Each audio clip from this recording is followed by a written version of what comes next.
Bismillahirrahmanirrahim. Assalamualaikum warahmatullahi wabarakatuh. Selamat pagi, salam sejahtera buat kita semua. Baik, hari ini kami akan memaparkan untuk paparan publik tahun 2024. Tahun buku yang akan kita paparkan adalah bulan Juni 2024. Kita akan memaparkan ada 5 agenda. Agenda yang pertama adalah sekilas tentang perusahaan. Selanjutnya adalah tinjauan makroekonomik dan industri. Yang ketiga adalah kinerja operasional dan keuangan. Yang keempat adalah daftar dan rencana proyek. Yang kelima adalah visi jangka panjang dari Rukun Raharja. Baik, kami untuk ini langsung saja untuk memberikan pemaparan mengenai sekilas mengenai perseroan. Oke, baik. Bisnis dari perusahaan ini atau perseroan ada terdiri dari 3 bisnis utama, yaitu upstream, di mana kita memiliki beberapa investasi di blok minyak yang berproduksi, yaitu blok Cepu dan blok Tanjung Jabung di Jambi.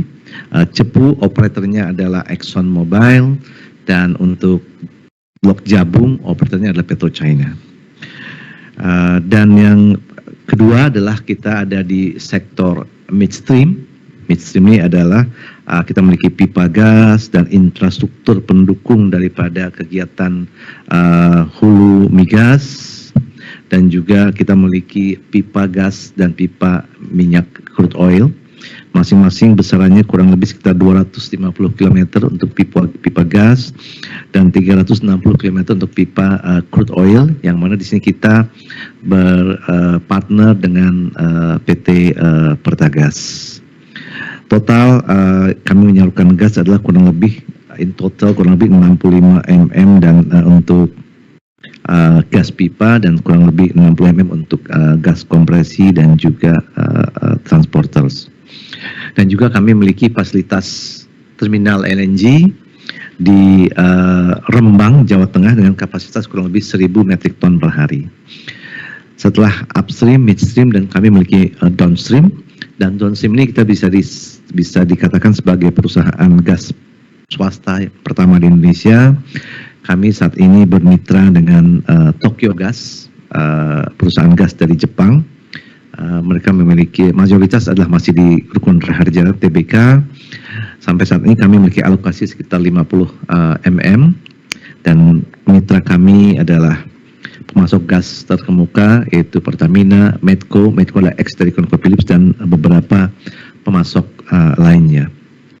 Selain 3 lini bisnis utama kami ini ada upstream, midstream, dan downstream, kami juga mulai ke satu new inisiatif yang kita bisa klasifikasikan sebagai sustainable energy, di mana kami juga ingin ikut partisipasi dalam program yang dicanangkan oleh pemerintah untuk zero emission. Kami memulai untuk masuk ke bisnis pembangkit listrik tenaga surya dan juga bisnis petrokimia. Dalam hal ini adalah kami akan memproduksi blue ammonia. Adapun bisa kita lihat sekilas di sini mengenai pendapatan kami tahun 2024 Juni dibandingkan tahun sebelumnya, tahun 2023, bisa kita lihat ada peningkatan. Mungkin nanti detail dari ini akan ada paparan khusus di seksi berikutnya, di seksi kinerja operasi dan keuangan. Sekilas lintas bisa kita lihat bahwa pendapatan kita ini untuk tahun pertama 2024 Juni adalah sebesar 123 juta US dollars dengan EBITDA 39,7 juta US dollar, dibandingkan full year tahun 2023 ada 203 juta US dollars. Kalau kami bisa mempertahankan kinerja ini mungkin bisa dikali 2 ya, kurang lebih seperti itu. Mudah-mudahan kami bisa mempertahankan kinerja dengan stabil sampai dengan akhir tahun 2024. Kita masuk ke halaman berikutnya, mungkin paparan berikutnya. Baik, ini adalah struktur perusahaan di mana untuk pemegang saham adalah dimiliki Bapak Hapsoro sekitar 28%, dan Sentosa Bertama Mitra sekitar hampir 34%, dan publik sekitar hampir 38%.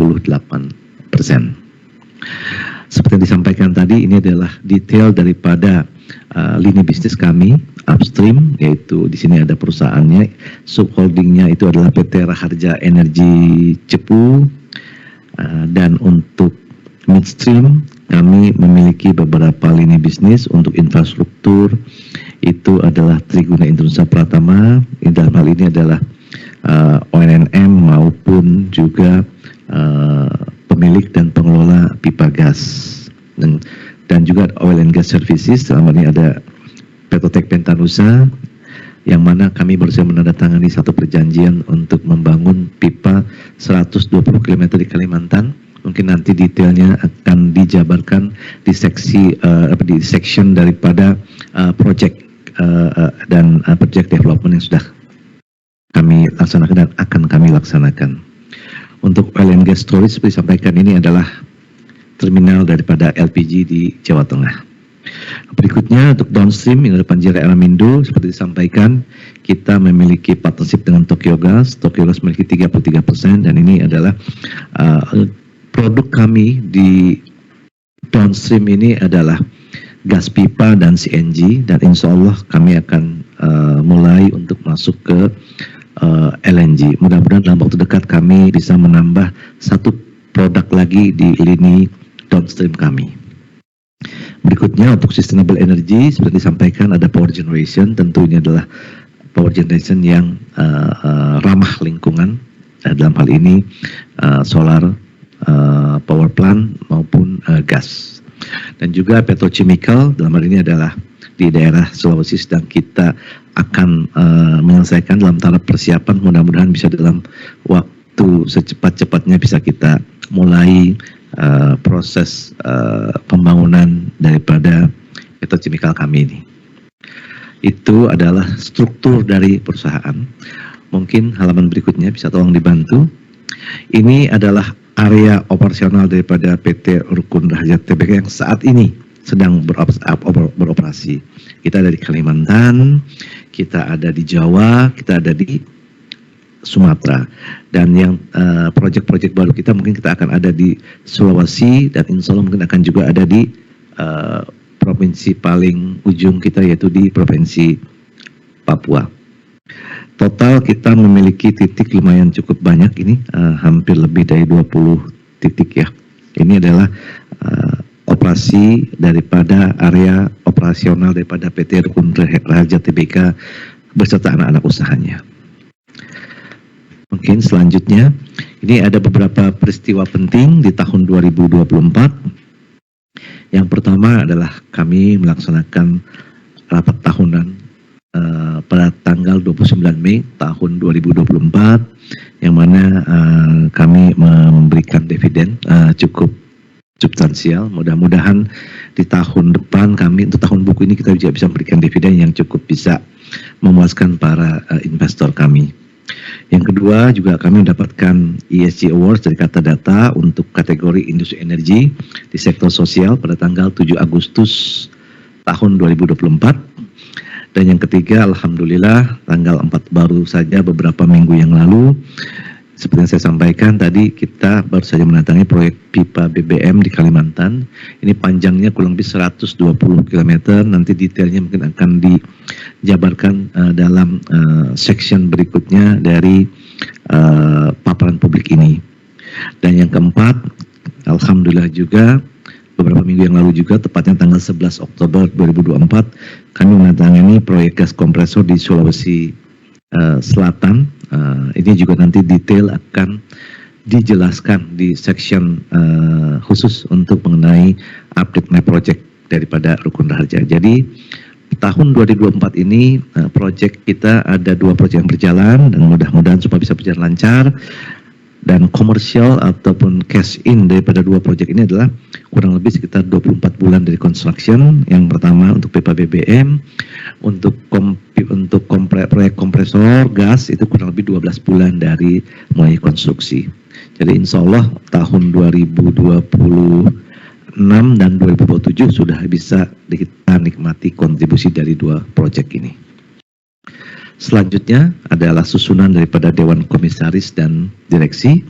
Dewan Komisaris adalah Bapak Rudiantara, Bapak Arsyad Rashid, Bapak Ahmad Gobel, Bapak Oryas Petrus Mudak, dan Bapak Andi Nirwanto.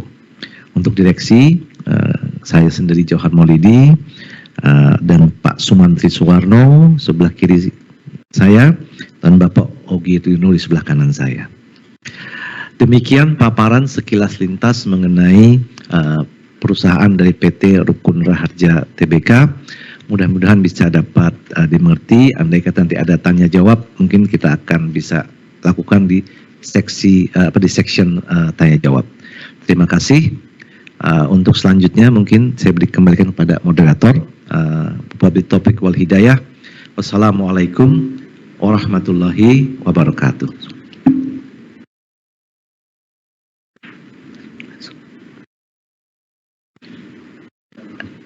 Ya, selanjutnya topik mengenai tinjauan makroekonomi dan industri akan disampaikan oleh Bapak Sumantri. Silakan Pak.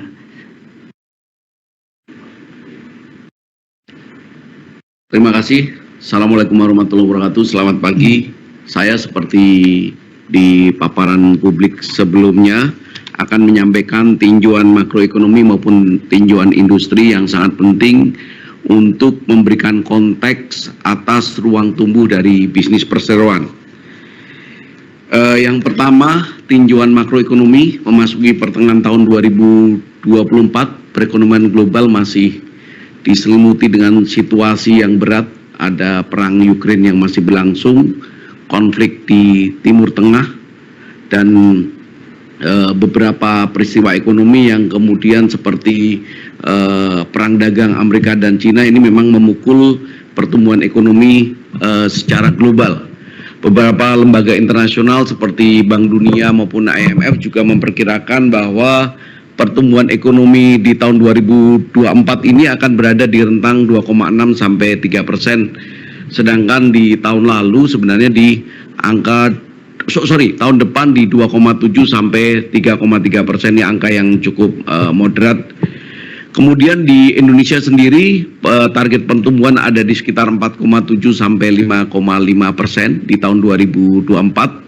Berdasarkan rilis BPS di bulan Agustus, kita bisa melihat bahwa pertumbuhan di semester pertama tahun 2024 masih berada dalam rentang yang ditargetkan, yaitu 5,08%, di mana dominasinya adalah permintaan dari domestik.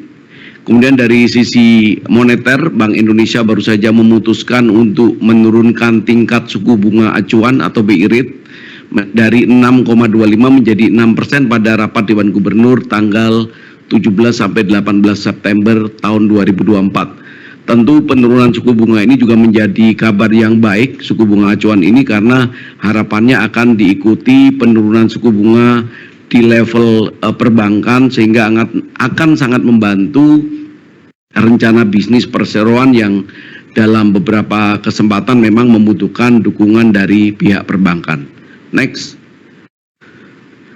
Sekarang saya akan sampaikan tinjauan industri, bahwa seperti kita bisa lihat dalam laporan kinerja Kementerian SDM yang biasanya dirilis tiap tahun, kita melihat pemerintah Indonesia memiliki target produksi gas bumi 12 miliar standar kubik feet per day.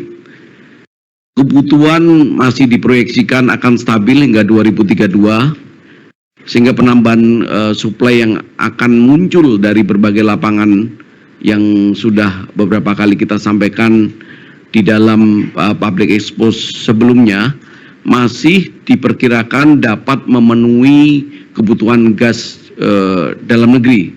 Tetapi memang dalam beberapa tahun ke depan, seiring pertumbuhan ekonomi dan seiring menurunnya beberapa lapangan minyak dan gas, jadi ada yang disebut sebagai natural decline atau penurunan alamiah, ini memang perlu diantisipasi penambahan cadangan dan produksi baru di masa depan. Karena di satu sisi pertumbuhan ekonomi makin tinggi, transisi energi menuju energi bersih membutuhkan permintaan terutama gas makin besar, tetapi memang cadangan maupun kuantitas produksi nasional kita cenderung menurun, sehingga tentu pemerintah bersama para pelaku bisnis harus terus-menerus menambah kegiatan eksplorasi untuk menambahkan cadangan baru di sektor oil and gas ini.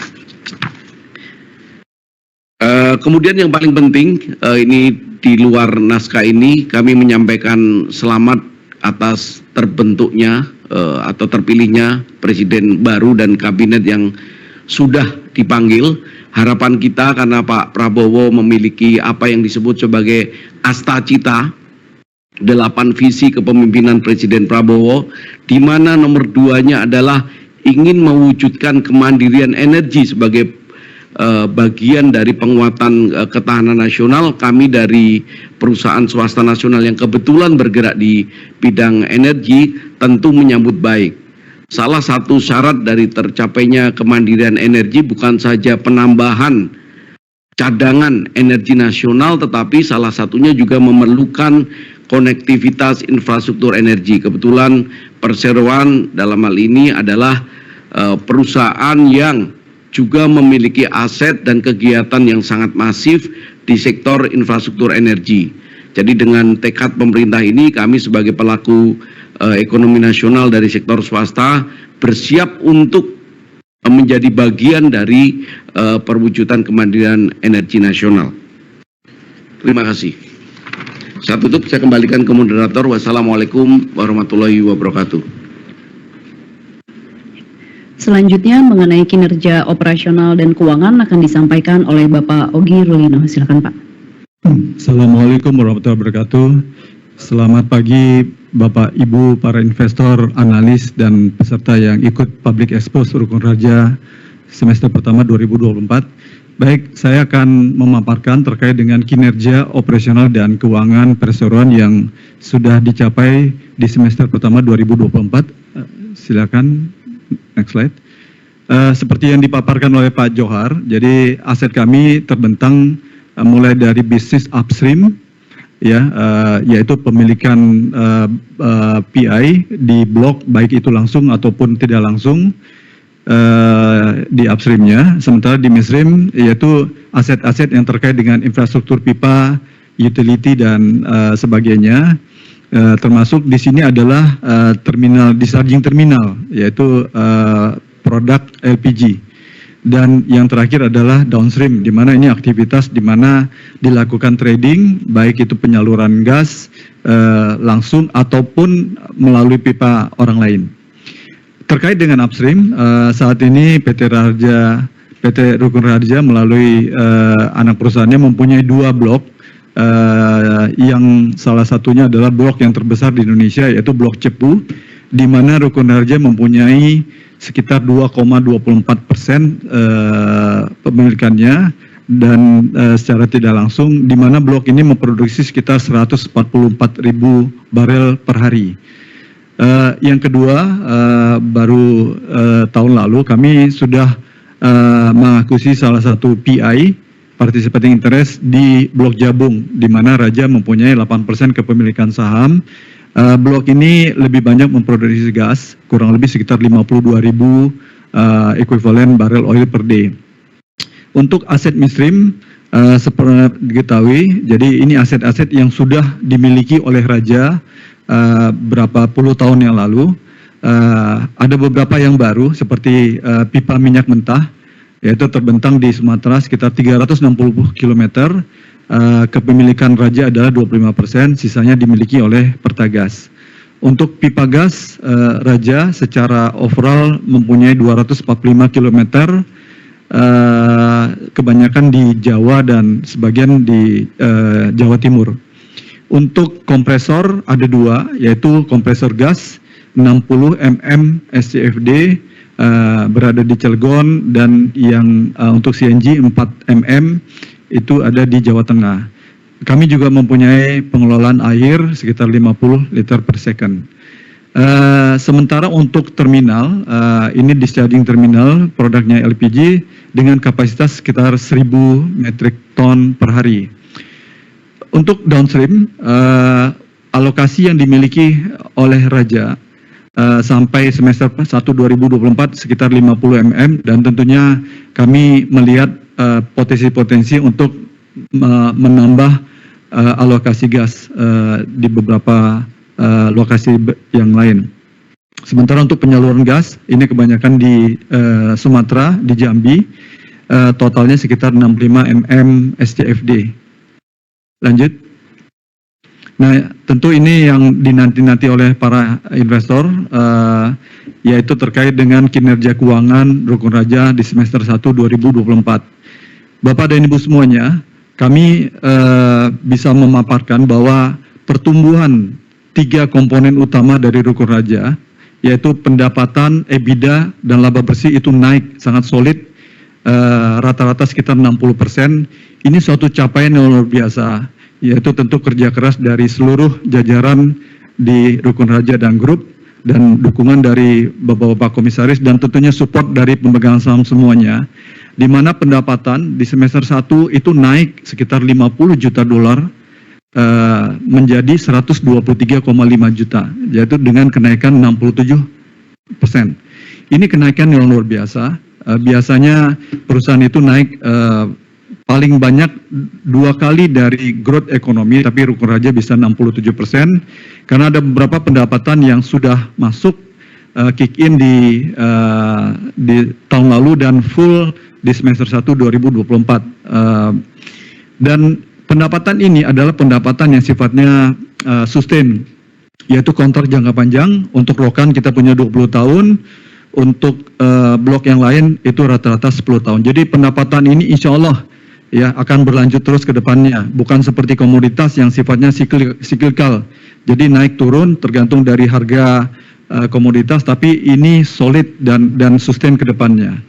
EBITDA kurang lebih sama, jadi ada kenaikan sekitar 16 juta dibandingkan tahun lalu, yaitu menjadi 39,7 juta. Jadi kurang lebih kenaikannya 56,7% dibandingkan tahun sebelumnya. Dan tentunya laba bersih, karena ini kontribusi terkait dengan dividen yang akan bisa diberikan oleh Rukun Raja ke depannya. Kenaikan laba bersih sekitar 6 juta dibandingkan 10 juta tahun lalu di semester 1 2023, di mana dikontribusikan oleh bisnis-bisnis yang sudah menghasilkan pendapatan. Salah satunya tadi di blok Tanjung Jabung, dan ada bisnis yang sudah menghasilkan, yaitu penyaluran gas ke customer terbesar kami, yaitu IKPP. Lanjut. Nah, ini breakdown terkait dengan pendapatan, EBITDA, dan laba bersih. Kalau kita lihat dari pendapatan, komponen terbesar yaitu downstream, tapi ada pendapatan baru di upstream yang bisa menyumbang sekitar 28 juta dolar dengan komposisi sekitar 23%. Untuk EBITDA, yang kontribusi terbesar adalah dari upstream, sekitar 16,4 juta, diikuti oleh midstream dan downstream. Jadi kami bisa bilang bahwa komposisi baik pendapatan dan EBITDA Rukun Raja itu balance, ya. Jadi kami tidak tergantung dari satu bisnis, tapi kurang lebih hampir sama, sehingga security safety dari pendapatan Rukun Raja akan sangat baik ke depannya. Untuk laba bersih, dominan masih di upstream, karena upstream ini bisnis yang bisa menghasilkan pendapatan yang baik dan tentunya laba yang baik, dan diikuti oleh midstream dan downstream. Jadi kurang lebih laba bersih ini bisa menghasilkan 16 juta. Jadi seperti Pak Johar bilang, insya Allah mudah-mudahan full year kalau kita kali 2 saja itu bisa menghasilkan 32 juta dolar. Jadi tentunya akan lebih baik dibandingkan tahun 2023. Lanjut. Untuk posisi keuangan, aset ada sedikit penurunan, tetapi hanya karena penurunan dari liabilitas. Jadi aset turun karena beberapa pinjaman bank sudah dilunasi. Dan terkait ekuitas ada kenaikan sekitar 4 juta netnya. Kontribusinya dari laba bersih di tahun sebelumnya dikurangin dengan dividen dan yang lainnya. Jadi kalau kita lihat dari aset, liabilitas, dan ekuitas kurang lebih hampir mirip dengan tahun sebelumnya. Lanjut. Bapak dan Ibu semuanya, terkait dengan rasio keuangan, kami bisa menggambarkan bahwa rasio-rasio parameter keuangan Rukun Raja sangat solid dan bagus. Seperti rasio lancar, kami bisa maintain di atas 1,5 dibandingkan tahun 2023 malah naik sekitar 1,58. Untuk rasio utang juga masih di bawah 1, yaitu sekitar 0,77, sehingga ruang Rukun Raja untuk menambah hutang yang baik itu masih terbuka ke depannya. Terkait dengan EBITDA, ini juga terkait dengan rasio utang terkait dengan EBITDA juga mengalami penurunan, di mana utang dibandingkan EBITDA hanya 1,44 kali. Dan yang terakhir, tentu para investor yang dinanti-nanti adalah terkait dengan dividen per lembar saham, di mana kenaikan dividen di tahun 2024, yaitu performa 2023 yang dibayarkan di tahun ini, itu naik 2,4 kali, yaitu di tahun lalu kami memberikan dividen per lembar saham sekitar Rp16 per lembar. Di tahun 2024 kami bisa memberikan dividen 38 perak per lembar. Mudah-mudahan di tahun depan untuk performa 2024 kami bisa memberikan dividen yang akan lebih banyak lagi, sehingga memberikan return value kepada para Bapak dan Ibu investor semuanya. Lanjut. Demikian paparan saya terkait dengan kinerja operasional dan keuangan. Saya kembalikan lagi kepada MC. Terima kasih. Assalamualaikum warahmatullahi wabarakatuh. Terima kasih Bapak Ogi. Selanjutnya mengenai daftar rencana proyek akan disampaikan oleh Bapak Sumantri. Silakan Pak. Terima kasih moderator. Seperti yang telah kita sampaikan di Public Expose tahun lalu, beberapa proyek yang dulu masih dalam tahap pengembangan atau dalam proses untuk mendapatkan proyek tersebut, tahun ini dalam Public Expose kali ini tadi sudah disinggung oleh Direktur Utama Bapak Johar Maulidi, 2 proyek berhasil kita menangkan dan sudah menandatangani kontrak. Jadi saya akan bacakan. Yang pertama, perseroan akan memulai karena kita sudah tanda tangan kontrak dengan Pertamina Patra Niaga. Kita memenangkan tender pembangunan pipa BBM dengan panjang kurang lebih 120 km yang menghubungkan Balikpapan dan Samarinda. Jadi pipa ini akan menjadi backbone transportasi BBM yang akan mungkin diantaranya di masa depan melayani perkembangan ekonomi di kawasan Kalimantan Timur dan sekitarnya.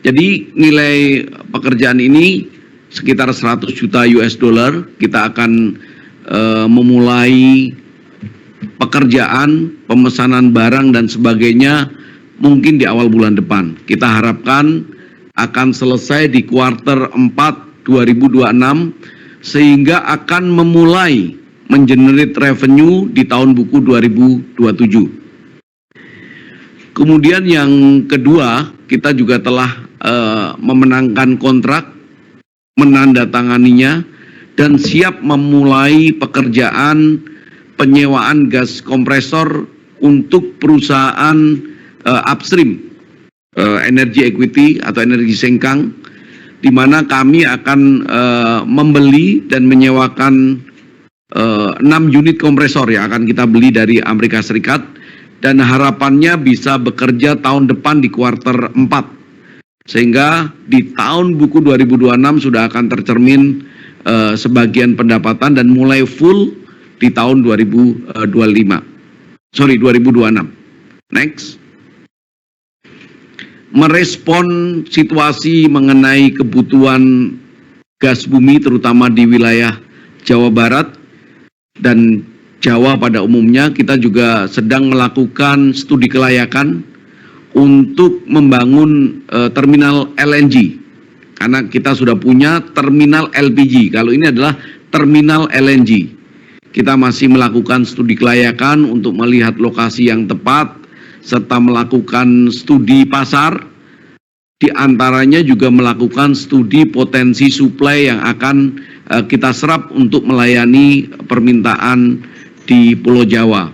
Ini penting sekali, bukan saja buat perseroan di mana kita memasuki lini baru yaitu infrastruktur LNG, tetapi juga bagi industri secara keseluruhan yang selama ini menjadi pelanggan kami dalam menggunakan gas bumi. Karena kita dengan adanya LNG terminal ini akan memperkuat konektivitas maupun memperkuat sistem suplai gas terutama di Pulau Jawa.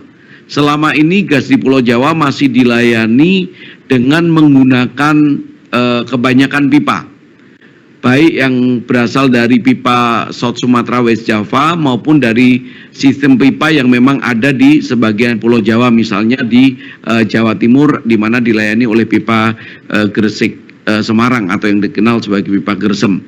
Dengan adanya pipa LNG ini, terminal LNG ini, maka di masa depan jika terjadi shortage atau kekurangan suplai yang berasal dari sumber-sumber tradisional dari lapangan-lapangan minyak di sekitar Sumatera dan Jawa, maka kita bisa mengambil gas yang berasal dari lapangan-lapangan minyak di luar Pulau Jawa, di mana kita tahu akan ada banyak tambahan pasokan yang berasal dari Papua, Maluku, bahkan yang terakhir ada potensi gas besar di Andaman, yang itu ke depan pasti akan membutuhkan infrastruktur LNG. Dalam hal ini adalah terminal LNG receiving terminal. Next. Kita juga sedang melakukan studi yang sudah cukup panjang, hampir 1,5 tahun terakhir, karena ini cukup masif nanti investasinya untuk mengcapture opportunity yang kita dapatkan, yaitu kemungkinan mendapatkan pasokan gas untuk kita pasok baik dalam bentuk pipa atau dalam bentuk LNG. Ini masih bagian dari studi yang kita laksanakan. Itu juga menjadi salah satu milestone yang penting bagi perusahaan, karena memang di Indonesia ini belum ada, terutama dalam bentuk LNG plant dalam kapasitas yang besar. Tetapi apakah perseroan akan membangun dalam bentuk LNG plant atau dalam bentuk infrastruktur yang lain, semua akan tergantung kepada hasil studi kelayakan, karena ini menyangkut kekuatan pasokan gas, menyangkut tingkat permintaan, dan terutama adalah kesepakatan harga dengan potensial buyer. Yang kelima, ini sudah kita laporkan juga, tetapi memang terjadi delay karena perseroan sangat hati-hati dalam mengeksekusi keputusan bisnis, terutama terkait kepemilikan atau penambahan participating interest di bisnis upstream. Jadi kita sedang terus menyelesaikan atau dalam proses diskusi dan finalisasi akuisisi aset di upstream maupun downstream untuk sebuah proyek migas di Indonesia bagian timur. Ini terus terang saja sudah berjalan hampir 1,5 tahun, mungkin akan membutuhkan setengah tahun atau 1 tahun lagi. Kita sangat berhati-hati karena kita harus melihat seluruh potensi dan seluruh risiko yang mungkin muncul dari keputusan investasi ini, mengingat skalanya cukup besar.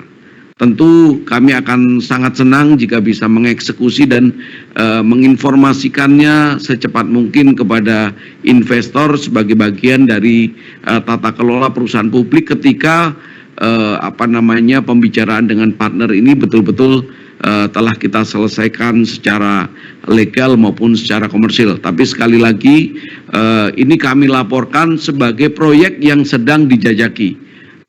Hasil akhirnya apakah kita memutuskan masuk atau tidak sangat tergantung kepada hasil assessment kita atas potensi bisnis maupun risiko yang mengikutinya.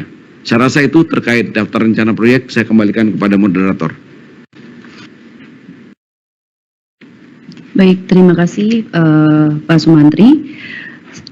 Berikutnya adalah section terakhir dari paparan publik pada hari ini, yaitu visi jangka panjang yang akan disampaikan oleh Bapak Johar. Silakan Pak. Baik, terima kasih. Bapak-bapak, ibu-ibu, para investor, pemegang saham dan juga analis, ini kami akan sampaikan visi jangka panjang dari kami. Mungkin ini sudah beberapa kali dilihat dan kami akan berpegang dengan visi ini. Bisa kita lihat yang warna oranye itu dari tahun 2024 sampai 2034 itu adalah kurang bisa 10 tahun ke depan.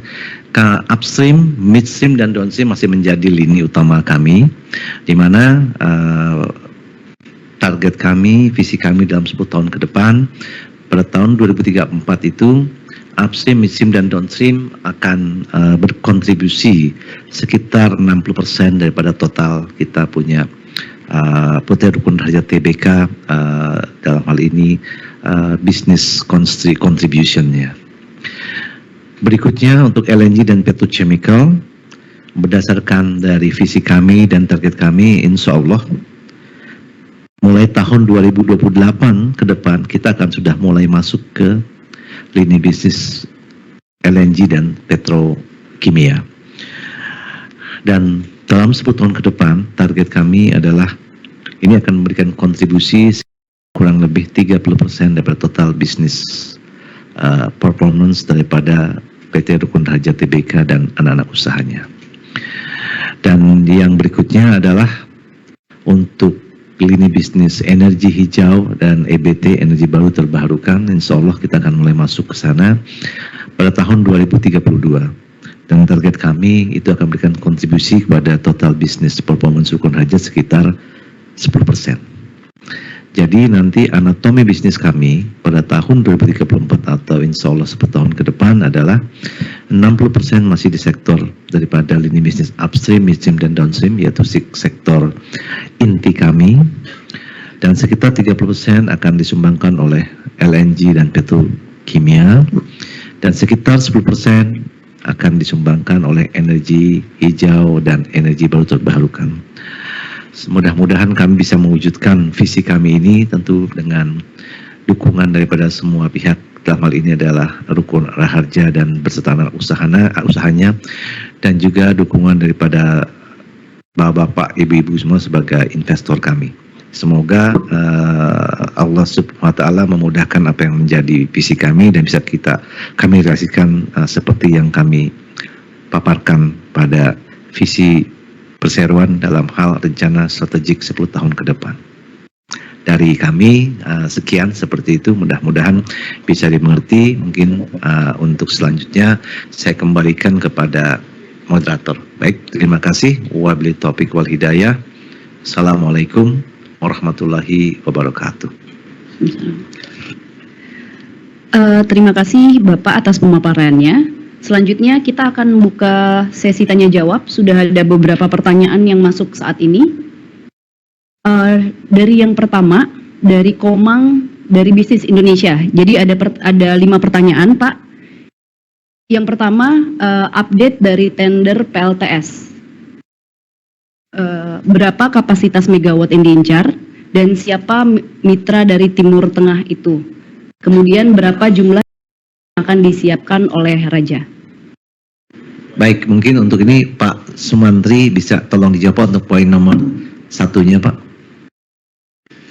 Terima kasih Mas Komang dari Bisnis Indonesia. Memang tender PLTS dari PLN ini posisinya terus agak mundur karena kita memang menunggu jadwal dari PLN, artinya finalnya, jadi beberapa kali mengalami kemunduran. Kalau bicara kapasitas megawatt yang kita incar, ini karena terdiri dari beberapa lokasi, perseroan sih mengincar paling enggak akan mendapatkan 2 lokasi, di mana satu lokasi itu kira-kira 90 sampai 100 megawatt. Untuk siapa mitra dari Timur Tengah kami belum bisa membuka karena kami mempunyai kesepakatan mengenai kerahasiaan, sehingga kita akan buka begitu nanti kita sudah secure lahan dan betul-betul sudah menjadi pihak dalam tender ini. Kami sudah punya perjanjian berdua, tetapi memang tipikal dari tender ini adalah kita ingin mengamankan penguasaan lahan dulu, karena PLTS ini yang paling penting adalah Anda punya lahan. Tidak bisa dibalik prosesnya. Anda ikut tender terus menang baru nyari lahan. Jadi kita akan mencari lahan dulu, dan sebagai informasi kita sudah melakukan assessment atas 4 potensi lahan. Ada di Jogja, ada di Jawa Tengah, ada di Jawa Barat, ada di Banten. Dari 4 potensi lahan itu harapannya minimal kita bisa menyelesaikan 2 lokasi, sehingga dengan 2 lokasi itu bersama mitra kita akan mengikuti tender. Mengenai berapa investasi yang dibutuhkan, ini juga karena bagian dari kerahasiaan yang kami sepakati dengan partner, karena ini terkait dengan besaran porsi kepemilikan saham di proyek tersebut, sehingga pada saatnya ketika kita sudah menandatangani kesepakatan yang secara aturan harus kami disclose ke publik, maka kita akan disclose ke publik nantinya. Baik. Oke, terima kasih Pak Sumantri. Mungkin untuk yang nomor 2 bisa saya jawab sekilas lintas ya untuk ini. Ini saya sangat disampaikan tadi bahwa ini sedang dalam tahap akhir pembicaraan. Baru beberapa minggu yang lalu kami mencapai kesepakatan. Pembelian ini mungkin kami tidak bisa mendisclose detail karena kami memiliki satu perjanjian kerahasiaan. Tapi yang bisa kami sampaikan bahwa blok ini mungkin bisnis modelnya akan persis seperti Tanjung Jabung, dalam artian kita memiliki participating interest. Jumlah persentasenya lebih besar daripada Tanjung Jabung. Itu untuk berapa PA yang dibeli, yang bisa saya sampaikan lebih besar daripada persentase yang kami miliki di Tanjung Jabung.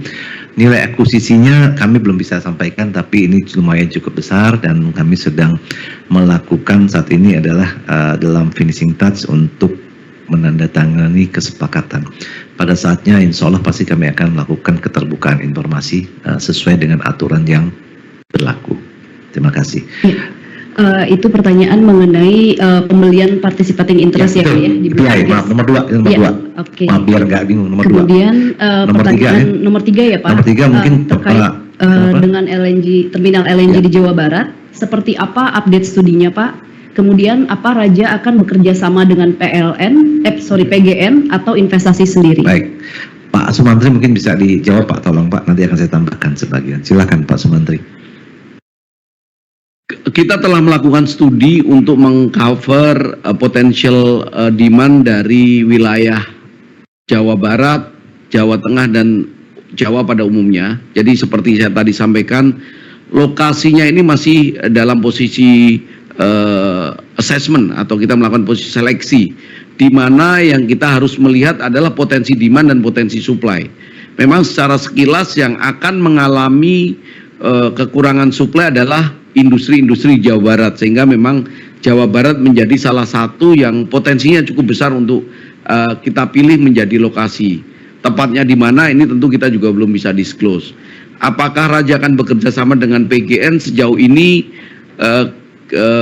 kita juga belum bisa sampaikan siapa partis yang akan bekerja sama dalam bentuk investasi maupun dalam bentuk kerjasama, misalnya jual beli gasnya, itu sampai hari ini belum bisa dibuka, bukan karena terkait kerahasiaan semata, tetapi karena memang proses studinya ini harus betul-betul matang. Jadi kalau kita lihat bisnis LNG ini, kita harus lihat permintaan global, permintaan regional, dan neraca pasokan gas dan potensial upcoming project atau upcoming supply yang datang dari domestik. Nah, ini yang memang belum tuntas.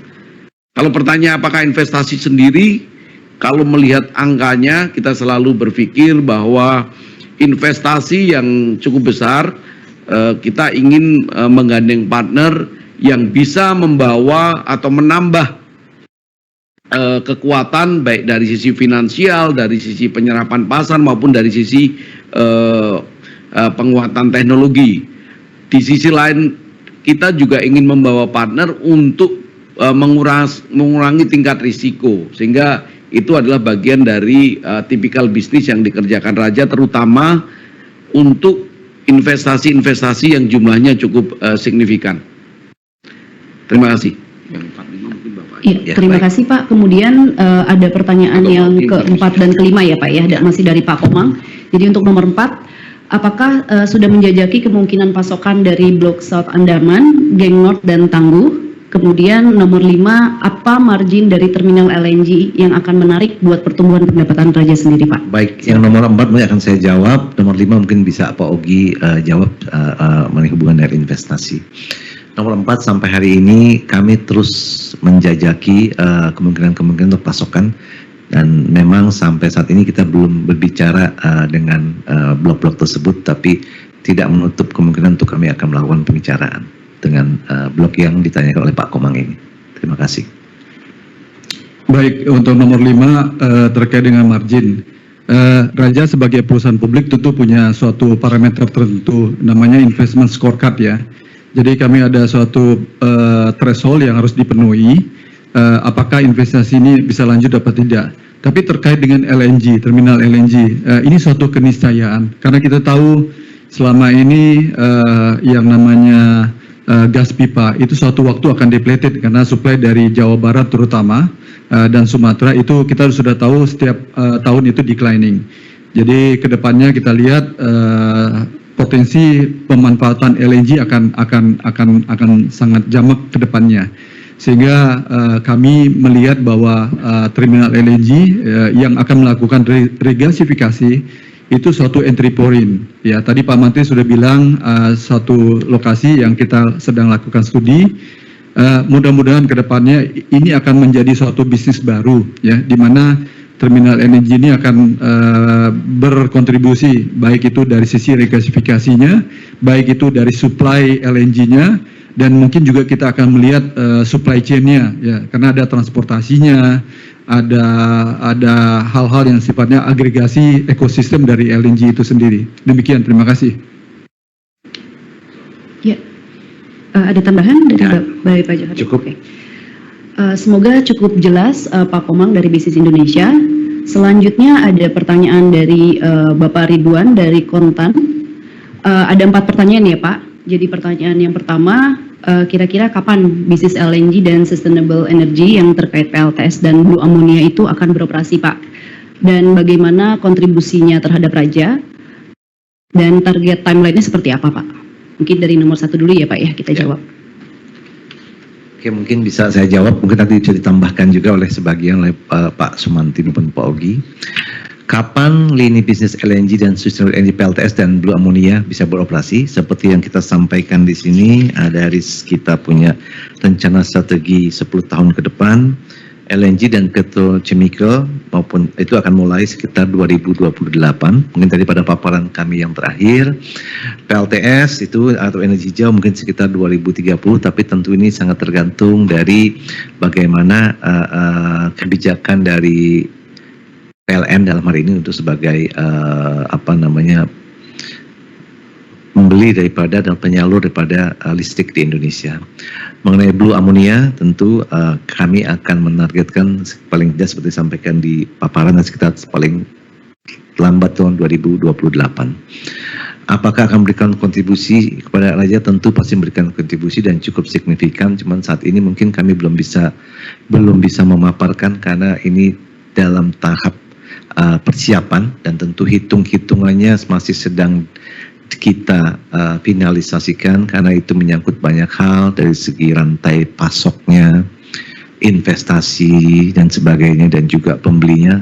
Tentu rangkaian supply chain ini harus kita hitung dengan cermat dan hati-hati. Kurang lebih seperti itu, dan ini seperti disampaikan proyek ini sendiri kalau kita lihat ya target 2028 konstruksinya tentu paling tidak 2-3 tahun sebelumnya. Jadi paling tidak akan mulai akhir 2025 atau awal 2026 kurang lebihnya. Ya.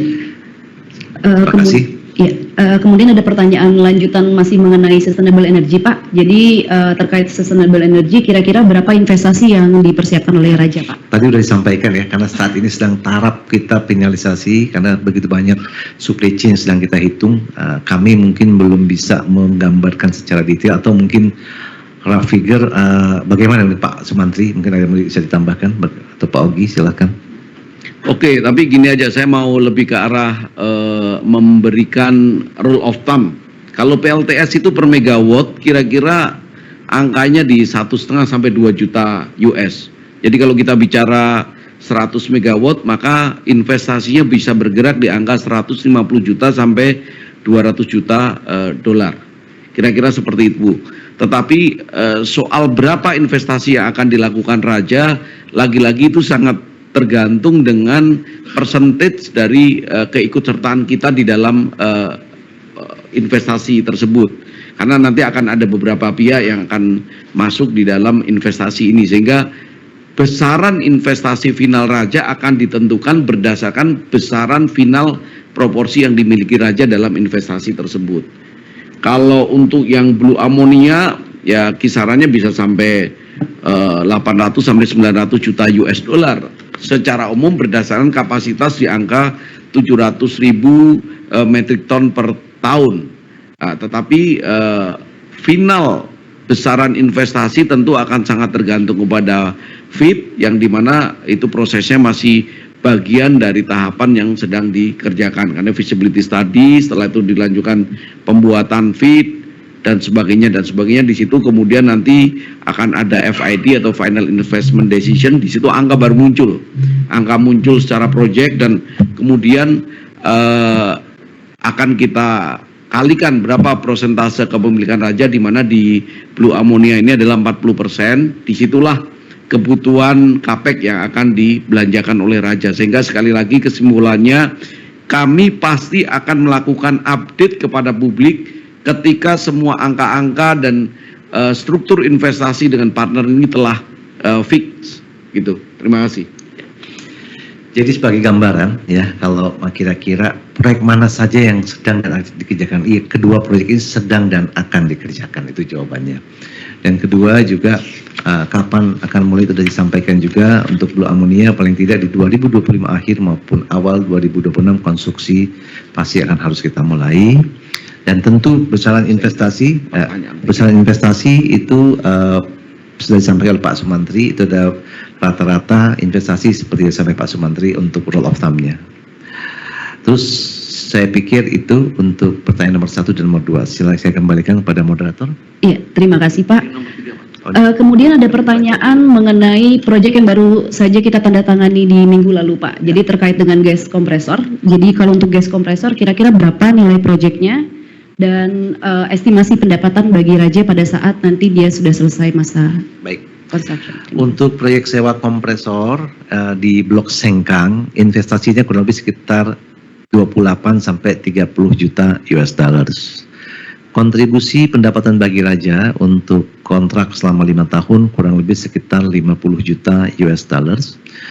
Rencana COD insya Allah adalah di kuarter keempat tahun 2025, mungkin sekitar bulan ya Oktober, November, fourth quarter lah kurang lebih ininya. Ya, target kami adalah seperti itu. Terima kasih. Oke, terima kasih Pak. Pertanyaan dari Pak Ridwan. Nah, ini terkait finansial kita Pak. Jadi kira-kira bagaimana gambaran kinerja Raja pada Q3 2024? Seperti apa outlook atau proyeksi pendapatan dan laba bersih di kuartal 4 2024? Ya.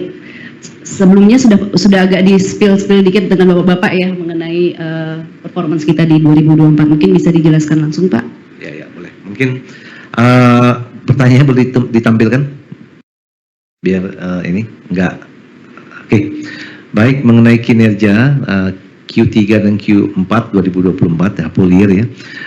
Tentu insya Allah sampai saat ini mungkin resminya nanti untuk Q3 saat ini sedang dalam proses laporan in-house sedang diselesaikan. Insya Allah seharusnya tidak jauh beda dengan Q1, Q2 dan Q3. Dan Q4 juga kami berharap seperti itu. Nanti insya Allah mungkin seperti yang disampaikan sebelumnya,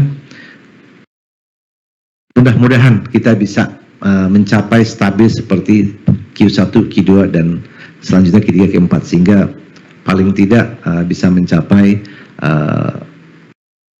pertumbuhan yang jauh lebih baik dibanding tahun 2023. Terima kasih.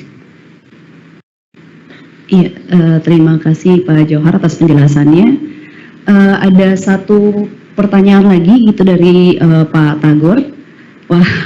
Tagor dari mana ya? Retail investor, Pak. Oh, oke. Jadi ini mungkin pertanyaan yang sangat menarik nih buat para investor ya, Pak ya. Melihat kinerja Raja yang solid di tahun ini, Pak, berapa kisaran dividen di tahun depan? Gitu. Apakah ada potensi 2 kali lipat dari tahun sebelumnya, Pak?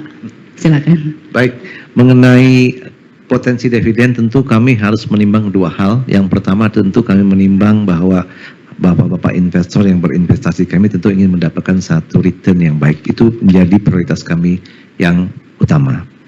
Di satu sisi juga kami harus memastikan bahwa company akan bertumbuh terus secara sustain dari tahun ke tahun, sehingga itu bisa menjamin keberlangsungan dari pembayaran dividen. Jadi ini dua hal yang sedang kita timbang. Tentu pasti kami menginginkan ada pertumbuhan daripada pembayaran dividen dibandingkan tahun-tahun sebelumnya.